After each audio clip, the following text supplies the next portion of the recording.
So, Vardhman, tell me more about your extracurriculars that you did in high school. Sure. So I think I start from the beginning. The first extracurricular that I could think of and that I think was significant was the school model UN that I attended in the ninth grade. School Model UN. Yes. Wow, I certainly have a bunch of memories from my Model UNs. So tell me more about what that was like, and let's cover, your journey as a Manav. Sure. So I had heard about model UNs back in middle school as well.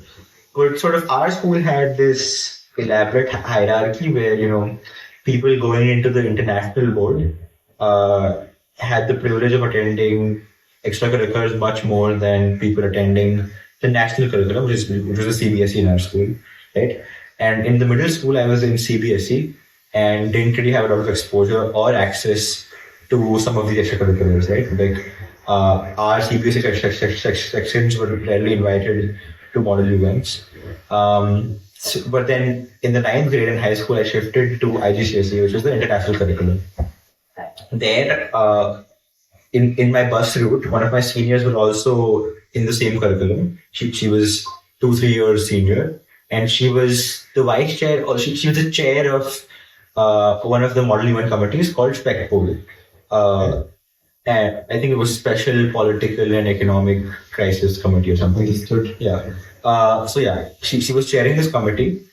And, I'd always, read a lot. And, I think I spoke well. I had slightly better communication skills than most of my peers.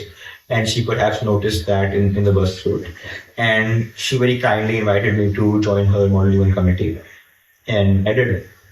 That's so nice of her, and kind of coincidental. Even I have this small little anecdote of how this senior helped me out when I was having a tough time in school, and she was also in my bus route. We spent 8 odd years together. It was quite a relationship by default. Let's double click on your money experience, right? Sure. And before we do that, I would also like to think about and ask you to comment on what do you think about schools having so much power over the destiny of what you are and aren't exposed to. Because from what I gather, these are, simply problems of logistics and convenience that shielded you from the world of money earlier in life. And had the entire construct not been institutionalized, you would have had the opportunity to man more and man early. Yeah. You're absolutely right. So I was in a barren desert in terms of extracurriculars in middle school, sort of, right? So first model UN, ninth grade, SPECPOL. I really forgot what the full form was. The motion was China's OBOR and related policies. OBOR is the One Belt, One Road initiative, which is sort of China's counter to, US foreign aid.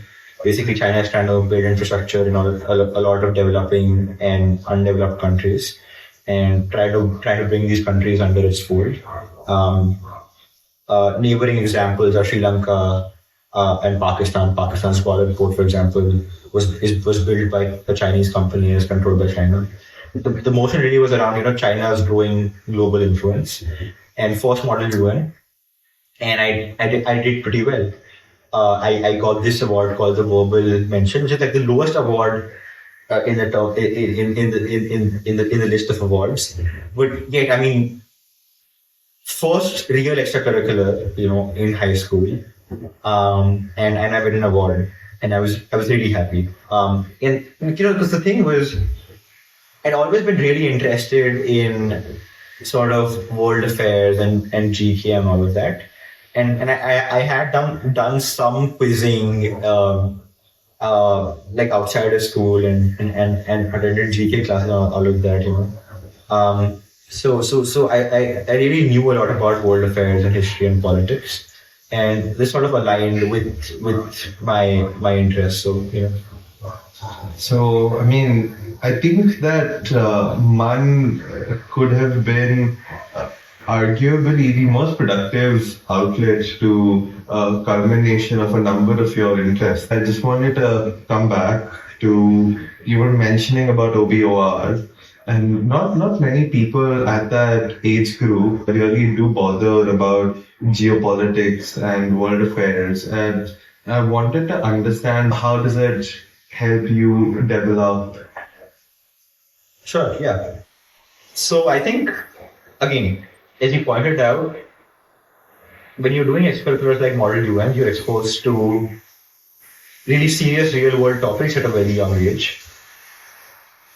And do you think there is merit in the argument that, Model UN robs in a sense, or it steals your childhood from you, or do you think these can coexist? No. I think you're thinking you're taking it very seriously, right?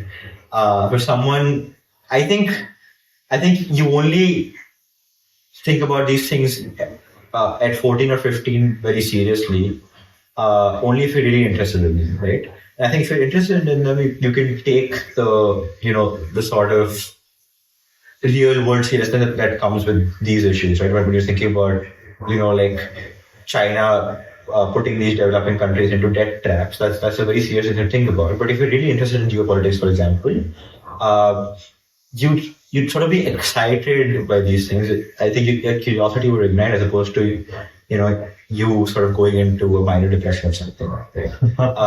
But for someone who's really not interested in geopolitics, I don't think they would bother researching these issues very seriously. I mean, I've had a lot of peers who just came to the conference to have fun and chat up girls, So, I guess most of us are a little guilty of.